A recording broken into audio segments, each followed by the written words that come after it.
اعوذ باللہ من الشیطان الرجیم، بسم اللہ الرحمن الرحیم۔ سامعین و ناظرین، السلام علیکم ورحمۃ اللہ وبرکاتہ۔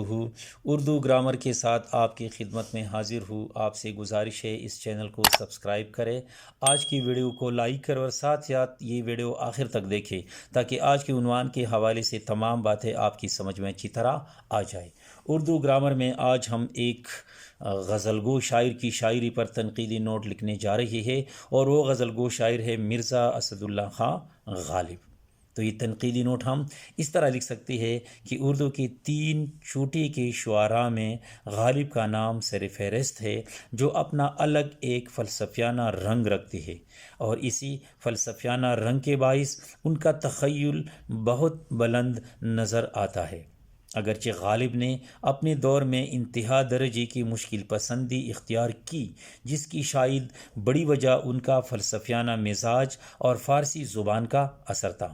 بعد میں انہوں نے سادہ طرز اختیار کیا، جن کی خصوصیات کے باعث ان کی شاعری نے اپنی ایک الگ شناخت بنائی۔ وہ خصوصیات یہ ہے: خیال کی لطافت، تخیل کی بلندی، روزمرہ اور محاورات کا لطف، طرز ادا کی شوخی، موضوعات کی رنگینی، ندرت خیال وغیرہ۔ جن خصوصیات کے باعث ان کی شاعری نے اپنی ایک الگ شناخت بنائی، وہ ہے خیال کی لطافت، تخیل کی بلندی، روزمرہ اور محاورات کا لطف، طرز ادا کی شوخی، موضوعات کی رنگینی، ندرت خیال وغیرہ۔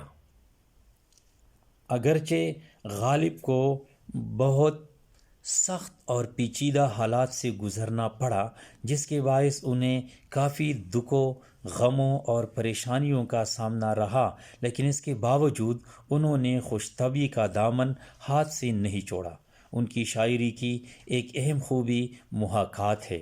وہ لفظوں سے تصویر کھینچ کر رکھ دیتے ہیں۔